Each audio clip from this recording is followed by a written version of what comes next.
To me, again, it's always about the substrate. So I have some ideas. And it's just one of those things that you just always want to make sure you're building with the animal in mind. Indeed.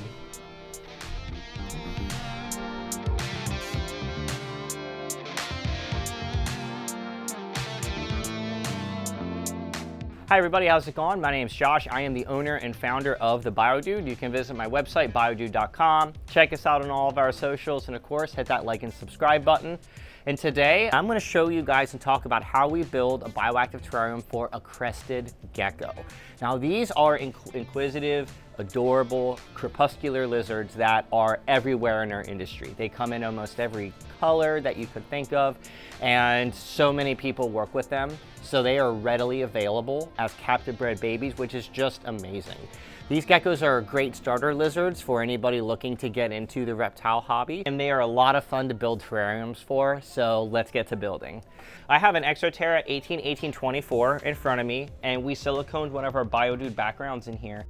Here I have our HydroGrow version 1 drainage layer. This does excellent with offering that drainage for your substrate, but it also creates an even top layer, so a screen is not always necessary when utilizing it. Your springtails will absolutely love this stuff because of the high clay content. Just make sure whenever you're dumping it that you are in a somewhat ventilated area because it is clay-based, so it can be a little dusty. And then what I'm gonna do is just get it nice and even here. Now that the drainage layer is in, we know what the drainage layer does is prevent water from stagnating your substrate. So at times, you're gonna see water collect, here at the base. That's okay. It's just really important that the water level never exceeds to where the substrate divider is, because that means your substrate is not getting away from the water that's draining out of it, and then that's when you need to dry out your tank a little bit and reduce your misting. Next, we have one of our soil protectors. What we're gonna do, this is the 18 by 18 size. So this is a really good representation of what you get when you get screened from us. It's usually pretty square, doesn't have a lot of broken edges. And of course, it is safe to use. So here, we put this down, and then you're gonna notice just a little bit of a layover. We typically add about 2 inches on either side, just so that way that gives you a little bit of workability. So that way we don't have an issue with it moving like this. So here is our Terra Fauna. This is one of my flagship substrates. What the fauna is gonna do in difference from the flora is it's going to be a little bit more hygroscopic, which means it's going to absorb more water. And because of its wood content, that wood has a tendency to soak in that water. So we're talking about the mulch and different other things that we use in it. When you have equatorial animals or rainforest animals that have swings throughout their day, meaning at the beginning of the day, the humidity will be around 40%, but then around 2, 3 o'clock in the afternoon at that region of the world, it gets to about 75%. And then later on the day, it drops down to about 50%, give or take. Replicating that in your glass aquarium can be challenging.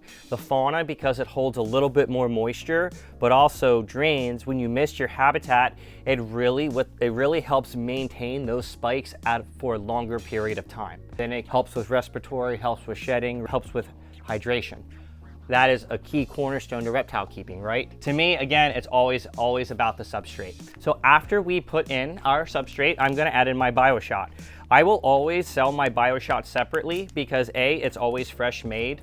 2, we don't want it to be sealed in a bag for longer than what it has to be because there are, living organisms in here. And C, when you tend to mix it in, sometimes when you mix it in with the substrate and bag it and then have that substrate bagged for an extended period of time, it can sometimes cause issues. And what the BioShot is gonna do is essentially help jumpstart your habitat so your soil and your plants have a little bit more function as your terrarium progresses. So here we have some of our water oak leaf litter. As you can see, it's all wet. We actually completely disinfected this. So we sell our Colombian leaves, which I'll show you guys in just a minute. When we sell our oak leaves and our magnolia leaves, they are not boiled. So it's really, really important that you boil them before you use them. Remember, whatever you put in this tank is there forever unless you gut it and pull everything out. So next what I'm doing is adding in a little bit of leaf litter, thoroughly mixed into the substrate. Crested geckos in general, I notice them, they like large leaves because I have seen them curl up in a leaf on the forest floor when we keep them and hide their little fat bodies in the leaves. So now I have my initial leaf litter. Now what I'm gonna do is I'm just gonna mix this oak up really well. Now the reason I'm thoroughly mixing the oak is the exact same reason why I mixed in the BioShot, is because it's gonna help create microbial hotspots. It's gonna help aerate your substrate so it drains more effectively. And of course, it provides biomass for your critters that you're implementing in here, which are considered your springtails and your isopods. So in this bucket, this is our compressed sphagnum moss. We love this stuff. It's really cost effective and a little goes a long way. You can see how consistently wet this moss is. It's wet, but it is not dripping. That's the exact consistency you want. And then all we're gonna do is we're just gonna pile a little bit in here, right like this. You don't need a lot of it, at least here in Texas, we don't need a lot because it's already humid down here. So next what I'm gonna do is I'm just gonna add a little bit more of the fauna. There we go. And next, we're just gonna thoroughly mix everything one more time. The spag moss is gonna help again create humidity pockets in the soil, but what it's gonna do is really help benefit your plant roots long-term, as well as again, helping enforce and create those humidity swings that your geckos rely on. I wanted to show you guys, this is the leaf litter we will be using after we get our plants and our hardscape in. This is our cacao leaf litter, again, fully pasteurized. We have, I think, 8 different types of biodegradables from Colombia now, which we are very lucky to have. We absolutely love this stuff. I think the next thing is getting to the hardscape. And these geckos, they do love to climb and they do love a lot of space. So I have some ideas. So look at this beautiful piece of Mopani right here. We just got it power washed. What I'm gonna do is I'm gonna move this substrate back a little bit. The reason that we power wash, so we disinfected these because they were used in a tank before. And then I have this really cool manzanita burl. So this looks like Mopani, right? Looks exactly the same, but it is a quarter of the weight. So if this is something that you want to try, we offer it on my website at biodoo.com. Okay, so here, I'm actually gonna, I want this to be open. I'm gonna put the burl right here. There we go.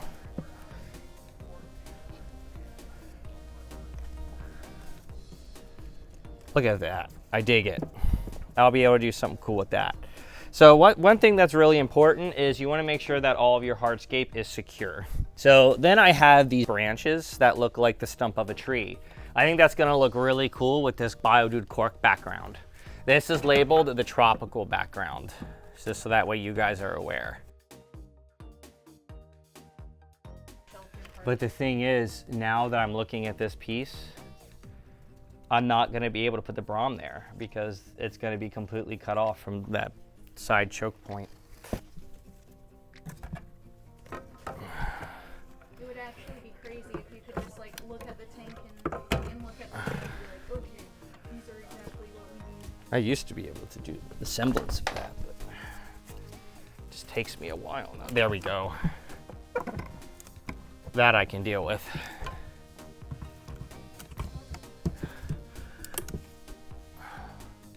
Okay, I got this giant, beautiful bromeliad that we got rinsed off, and I've had set aside here for a while, and I think it's going to be perfect for this build because this bromeliad has deep axils, So it's going to hold a good amount of water to create an opportunity zone for your gecko to be able to get rehydrated. It's going to look really nice as our centerpiece here, right like that. Now the thing is, when you're planting a bromeliad, not epiphytically, meaning you're getting a mother plant from us, it's really important that you have really well-drained soil, that you are making sure the axils are able to get fresh water in them almost daily. That's really important that the bromeliad has access to clean, fresh water. Next, I have a Neanthe Bella Palm. Bella Palms are great for crested geckos because they're very hardy. They get tall and they can create, again, a nice sense of security for your gecko by creating bushiness, shaded areas and other things like that. And I think it's gonna really, really help. I got number 2. Okay, you're good. Number 2 is gonna go right here, right in front.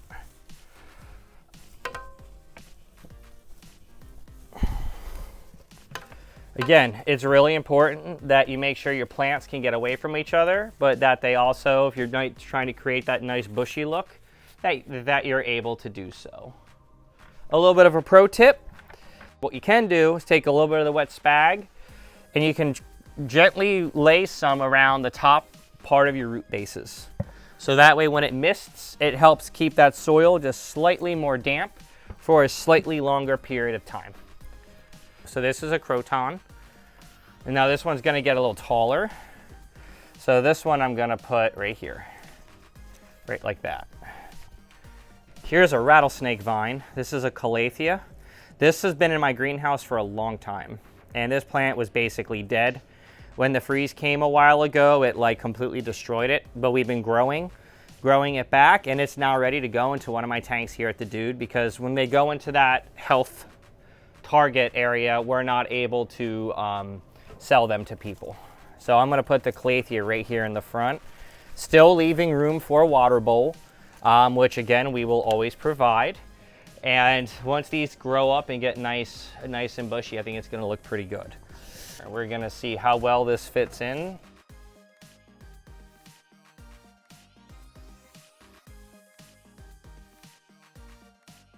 I don't know. I loved how it looked before, but now that it's all nice and filled in, it looks like it's too much.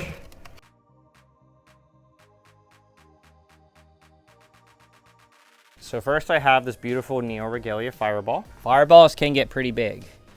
So what I'm gonna do is I'm gonna take the base and I'm gonna put some moss around it like this. Then I'm gonna put it here because that's where I'm gonna want it attached.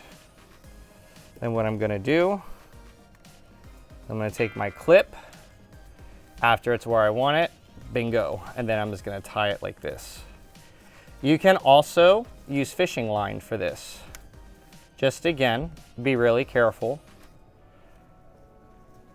Boom. Number 1.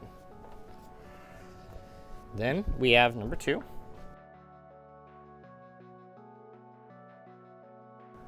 Trying to think where I want this one. Now we have other opportunity zones. So Cresties will crawl into this and sleep. So this is what we're actually gonna be using as the water bowl. So we're gonna put the monkey pod right here, right like this, sitting straight up like that. I'm actually gonna move it over a little bit. There we go. I got this beautiful little bell pod right there, right like that. I almost forgot about this little pothos here. And this is a perfect place for it, right here in the front, in the lower light section of the terrarium. And then it'll slowly but surely just creep its way on up here. Here is our Biodude lizard ledge. This is a good representation. Now I want the ledge to be somewhere that's accessible for this critter. Now, as usual, you have to be really careful when using magnets on glass. These are strong. There's the little container. Goes right there like that. Boom. So now you have a nice place to put the Pangea or whatever diet. Now it's time to add in our springtails and isopods and the remaining amount of our leaf litter, then give this terrarium a really, really good misting, and then we're gonna talk about lighting. So in here, I have a whole party mix. Really solid.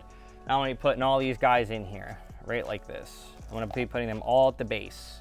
So I also have dwarf whites, which I'm also putting in. The dwarf whites are very, very tiny. Now, the reason we're using 2 different types of isopods is because the dwarf whites, they're gonna stay here and down. Whereas the powder mix is gonna be up. So your powder mix, not only are they probably gonna get preyed upon by your crested gecko, that's normal, they are also really gonna be a lot more efficient at breaking down your animal's waste and fortifying your soil on the top layer as the dwarf whites will be on the middle and bottom. So we're gonna do the same thing. We're gonna go and we're gonna dump the dwarf whites in here, and I'm just gonna slowly spread those guys out. So here we have the tropical springtails. You can see when you buy a culture from us, this is a really good example of what you're gonna get. We always have a little bit of spag on there because that creates a little bit more surface area and it makes it easier for you guys to take the springtails out of the cup. You can just grab this entire thing of spag out here. You can just go and put that spag in there. Option number 2, you can go like this, flick it. That's all you gotta do. You can see a lot of the population's now out, but it's still a thriving culture. So I added a tube in here that you guys can see. And the reason I'm doing that is because the young one is going to squeeze their little body in here and that's going to give them a place of refuge. We got everything in here but our final layer of leaf litter. Okay? You can keep the leaves as full or you can break them just for a Crestie. I highly recommend you put full leaves in here. More full leaves than broken leaves. And the reason that is because again, every once in a while you will see them go onto the forest floor and curl up into a leaf. I've seen that many times before myself. Another reason I like to use different leaf types is because it creates a texture on the floor. And it's just one of those things that you just always want to make sure you're building with the animal in mind, not always what you want in mind. Time to give this a really good misting. Now you can see what I'm doing to the bromeliad. I am making sure that I'm filling up each axle with fresh water.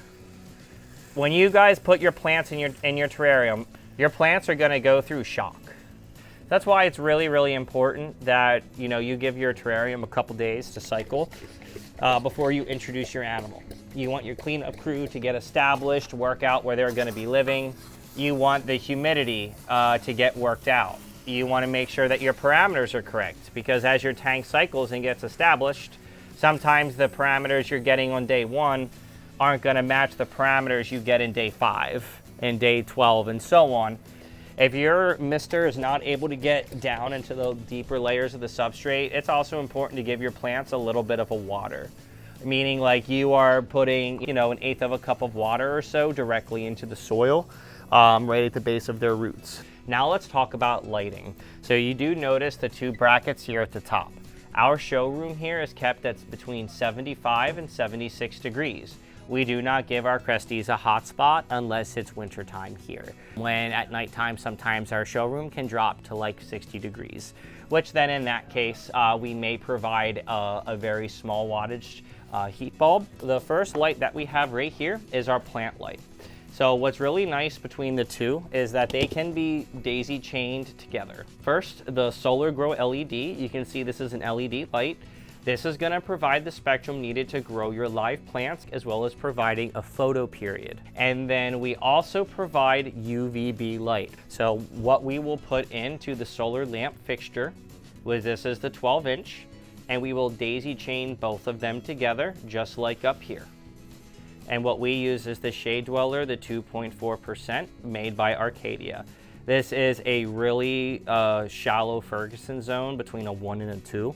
Which means that the UVB is very nominal after getting filtered through the screen, but it still plays a major role with helping them thrive long term. Now let's talk about the diets. When it comes to the insects, we will always feed them crickets or soft-bodied worms or even dubia roaches that are half of the size in between the space of their eyes, so very small. Always make sure that the feeder insects are gut-loaded. Whether you use my Bioactive bug rub, you can also use fresh cucumbers, fresh carrots, fresh blueberries at home. All of them are great boosters for your crickets and roaches to be healthier for when your animal ingests them. Our animals here absolutely love the Pangea with Fagan insects, and they also love the Pangea red. We do always use Repashy Calcium Plus. We will dust our crickets with the Calcium Plus. Then we will use Herptivite about once a week, not mixed with the Repashy Calcium Plus. It's just really important that whatever multivitamin that you use, that it does have the carotenoids in it for them to synthesize the actual vitamins. So I would like you guys to meet Olive and Buddy. These guys are about 6 years old and they actually belong to my operations manager named Zachary. He was so kind to bring his babies in for us to be able to show them off here. Now these guys are a proven pair and Zachary got them as a rescue about 5 years ago. Crested geckos were originally classified as Rhacodactylus in the same genus as the gargoyle geckos, Leachianus geckos. But then a while ago, You know, when you looked at them, you saw that Leachianuses can regrow their tail after they drop it. Gargoyle geckos can regrow their tail after they drop it, but crested geckos, they cannot regrow their tails. So they were reclassified to Horolophus. These guys are niche to the islands of New Caledonia, and honestly, when I look at them as an animal, they're very strong geckos. They can jump really, really far. They are able to move very quick when they want to, but they are still generally lazy, as you guys can see. You know, guys, just look how nice and lax these are. Cresties are really good for children. I absolutely love these guys, and it's just important that when you get crested geckos, they are not a short-term commitment, guys. These geckos can live a long time. So that is something to keep in mind when you're wanting to purchase them, and every inch you give them in their habitat, they will use.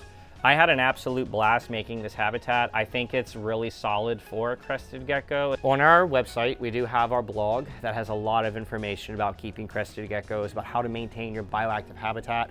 There's a whole bunch of stuff on there. I really hope you guys enjoyed this video. If you guys have any other questions, feel free to drop a line in the comments. Please make sure you hit that like and subscribe button. The dude abides.